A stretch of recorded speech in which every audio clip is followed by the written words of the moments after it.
and welcome back to Running into the Unknown. It's been 2 months since my last confession, so I've got lots to talk to you about. So I began October by going on my first sun holiday in 2 years. Went to Morocco, absolutely beautiful. Probably drank too much, probably ate too much, definitely didn't train enough. We used the gym's treadmills quite a bit, but going from sort of 15 degrees up to 33 degrees, it was quite a bit of a shock heat-wise, and didn't do as much running as I'd like.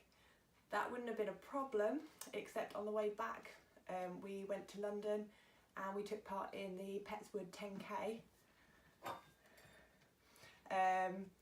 and it was not as I thought it was going to be. This was a big learning curve to research the races that you enter. I hadn't done my research. I didn't realise a lot of it was cross country. I've done quite a lot of road running, so cross country and running on grass and mud is not really my kind of thing. And also there were some giant hills in it which I hadn't known about.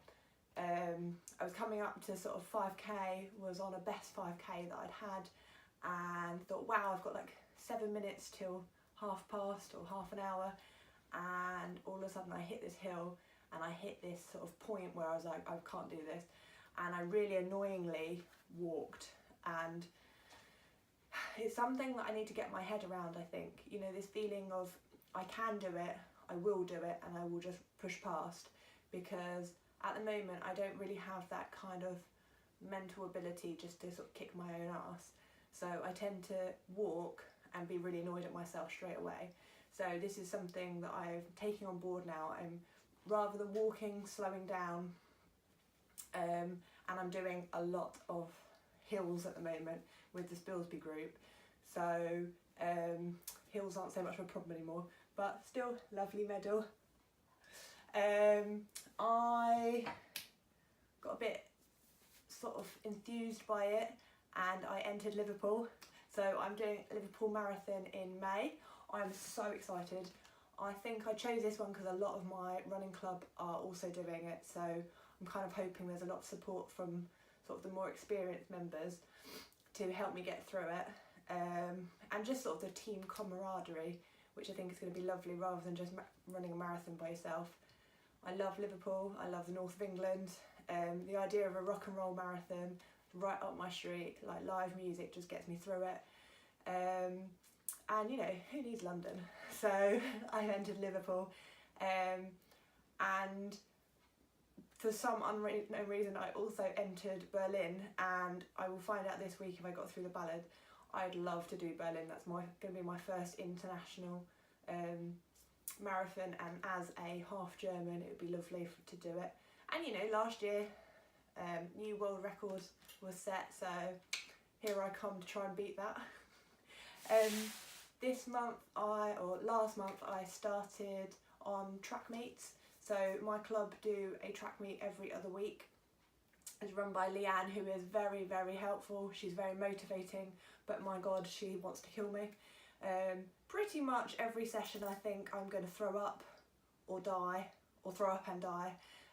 But somehow I always make it through, and I think that's what I need.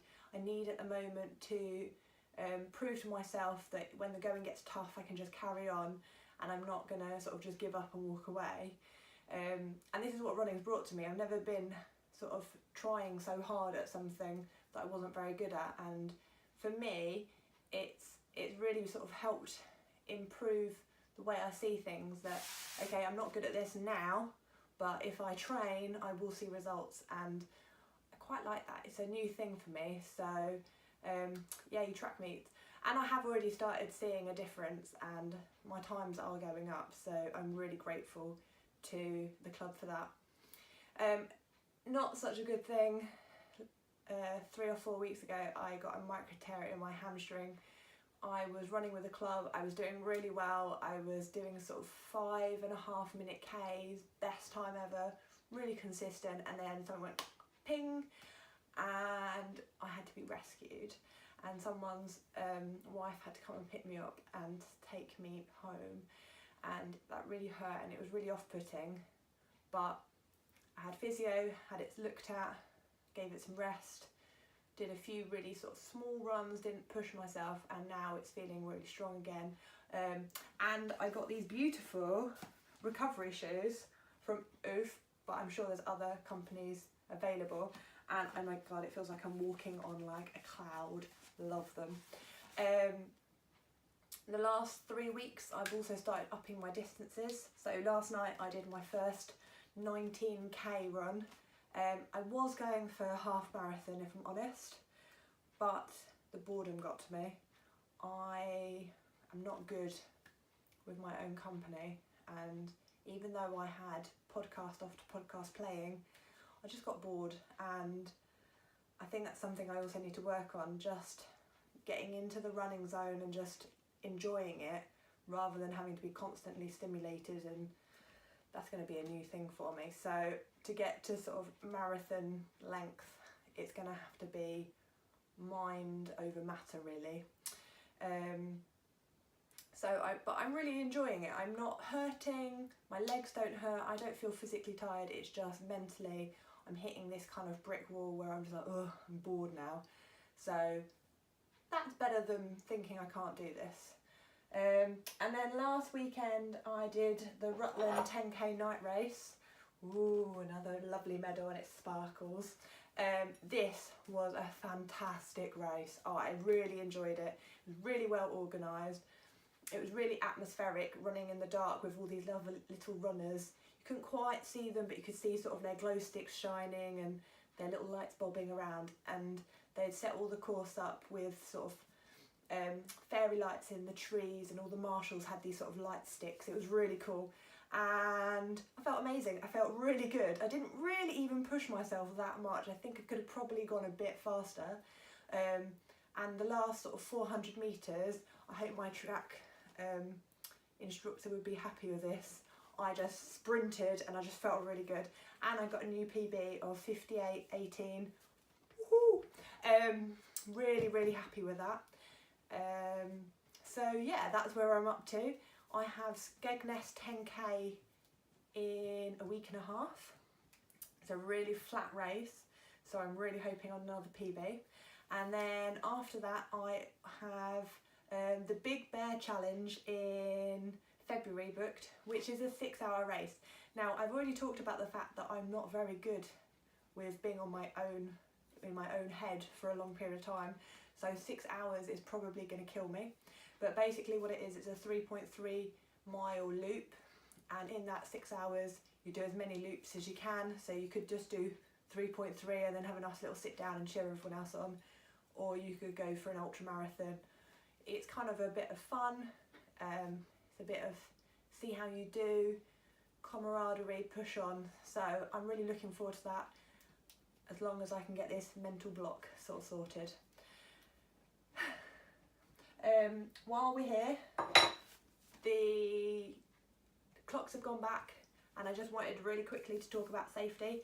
A lot of us are running in the dark at the moment, and I've just found a few really cool products that I just wanted to share.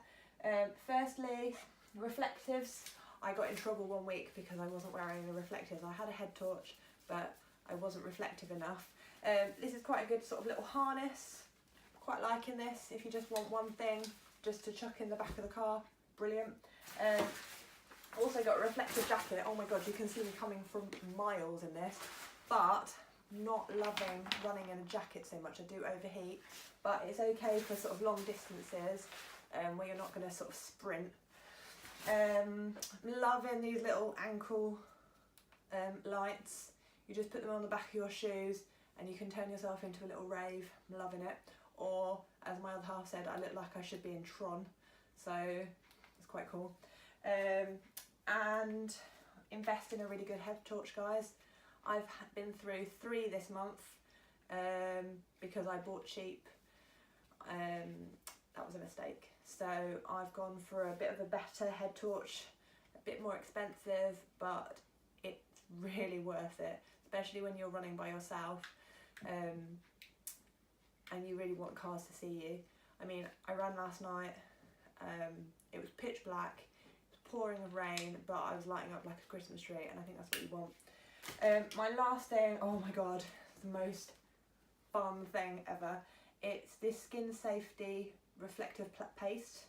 I think it came in from America, so it's quite pricey, but it's kind of a bit like a deodorant stick.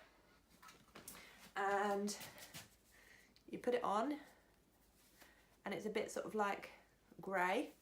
And then when you get caught in the light, it shines up like reflectives, and the things you can write on yourself is so much fun. It was probably more fun when it was a little bit warmer, because now I don't have so much skin out. There's no shorts anymore, and there's definitely no short sleeves. Maybe a bit of face, but that's more scary than anything else. But definitely that time where you're going from it being sort of summer to winter, and you've got maybe your arms out or your legs out, this is so much fun and amazing. I'll post a little video in a minute of me running in the dark, and you can write stuff all over yourself. It is so much fun. So I would definitely suggest getting that for when it starts to get lighter again. I've also got some ice tags, so you have information about yourself, so your name, some emergency contact numbers, and any medical conditions, and I have secured them to my laces on my trainers. You know, I'm doing a lot of running by myself at the moment. If I get hit by a car, or if I have any kind of problem, someone can get hold of my next of kin, which is quite important. And then just still on safety, tell somewhere where you're going. It's so important that someone knows that you're running, when you're going to be coming back, and where you've gone to. If you do have an accident, no one knows where you are. And I don't know about you, but I live in the middle of nowhere. There are no pavements, and it is a bit iffy sometimes. I'd love to run in towns all the time, but I can't, especially these long distances. So I'm doing everything I can at the moment to be safe, to be seen, and to enjoy running. And I hope you do too. So join me again next time, and until then, happy running. Bye. Hi guys, as usual, forgot to ask if you would mind subscribing to my YouTube channel. If you subscribe, then you'll know when the next video is out, and I will feel the love. So click that button, make it happen, and also you can give me a follow on Running Into the Unknown on Instagram, and you'll make Zelda very happy. So come follow us, subscribe, and let's all run into the unknown together. See you next time. Bye.